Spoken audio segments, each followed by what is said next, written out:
معراج کے تحفے کا ذکر کیا اور نماز کی بشارت دی تو تمام صحابہ کرام جھوم اٹھے، سبحان اللہ، اب تو نمازوں کے ذریعے سے ہم ہر مشکل آسان کر لیں گے، اب تو ہمیں خدا سے مانگنے کا واسطہ اور وسیلہ مل گیا۔ 5 وقت کی نمازیں ادا کریں اور 500 نمازوں کا ثواب ملے۔ نماز جنت حاصل کرنے کا ذریعہ ہے، نماز رضا الہی حاصل کرنے کا وسیلہ ہے، نماز حضور پاک صلی اللہ علیہ وسلم کی محبت حاصل کرنے کا واسطہ ہے۔ عزیزان گرامی، دل میں ہر ایک انسان کے حسرت ہے جہاں کی، دل میں ہر ایک انسان کے حسرت ہے جہاں کی، وہ باغ جہاں سر کو جھکانے میں ملے گا۔ کوئی متقی نماز کے بغیر متقی نہیں ہو سکتا، کوئی ولی نماز کے بغیر ولی نہیں ہو سکتا، کوئی قطب نماز کے بغیر قطب نہیں ہو سکتا۔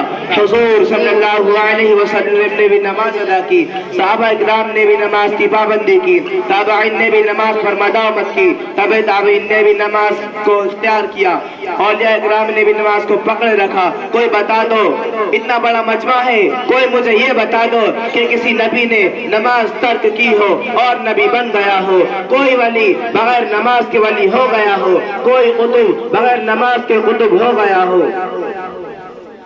نماز ہی ہے ایسا تحفہ جس سے شیطان کا مقابلہ ہوتا ہے، نماز ہی سے فیصلہ ہوتا ہے کون متقی، کون شقی، کون انسان، کون شیطان۔ یہ امتیاز نماز سے ہی ظاہر ہوتا ہے۔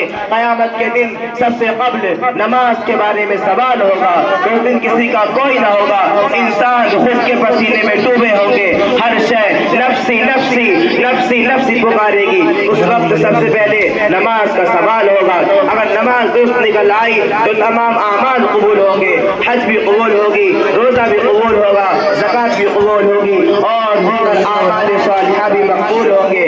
اور اگر نماز درست نہ ہوگی تو سختی کے ساتھ امتحان ہوگا۔ اللہ تعالی ہم سب کا امتحان آسانی سے فرمائے، آمین۔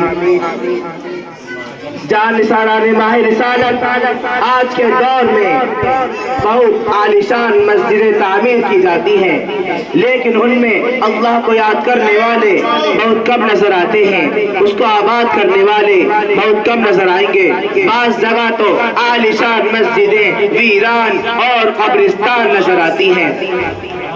پہلے مسجدیں تھی کچی تو پکے تھے نمازی، پہلے مسجدیں تھی کچی تو پکے تھے نمازی، آج مسجدیں ہیں پکی تو کچے ہیں نمازی۔ نماز کی اہمیت ہر انسان کے قلب میں ایسی ہونی چاہیے جیسے حضرت عمر فاروق رضی اللہ عنہ کے قلب میں تھی۔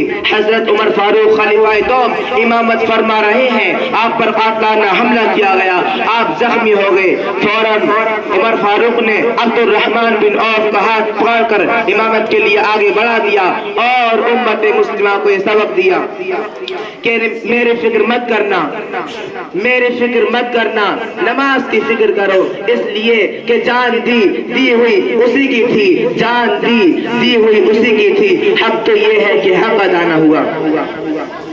حضرت عمر فاروق رضی اللہ عنہ کا خون بہت زیادہ بہ چکا تھا، جس کی بنا پر غشی طاری ہو جاتی۔ غشی کے ازالہ کے بعد کسی نے عمر فاروق سے کہا کہ نماز کا وقت آ گیا ہے، تو حضرت عمر فاروق فرماتے ہیں کہ نماز ضرور پڑھنی ہے۔ کیا فرماتے ہیں کہ نماز ضرور پڑھنی ہے، جس نے نماز کو چھوڑا اس نے دین کو چھوڑا۔ نبی کریم صلی اللہ علیہ وسلم کا ارشاد ہے الصلاۃ عماد الدین فمن اقامها اقام الدین ومن هدمها هدم الدین، کہ نماز دین کا ستون ہے، جس نے نماز کو قائم کیا اس نے دین کو قائم کیا، اور جس نے نماز کو منہدم کیا اس نے دین کو منہدم کیا۔ حضرت عمر فاروق رضی اللہ عنہ کے خلافت کا دور ہے، ایک بڑھیا کا تیل زمین پر گر جاتا ہے تو وہ دربار امیر المؤمنین میں حاضر ہوتی ہے اور مطالبہ کرتی ہے کہ زمین نے میرا پورا تیل چوس لیا ہے۔ تو حضرت عمر فاروق رضی اللہ عنہ ایک پرزہ لیتے ہیں، اس پر لکھتے ہیں اور کہتے ہیں کہ اس پرزے کو اس جگہ پر رکھنا جہاں پر تمہارا تیل گر گیا ہے۔ تو وہ بڑھیا ایسا ہی کرتی ہے، فوراً زمین پورا تیل اگل دیتی ہے۔ لوگ حیرت زدہ ہوتے ہیں کہ یہ کیسا ماجرا ہے۔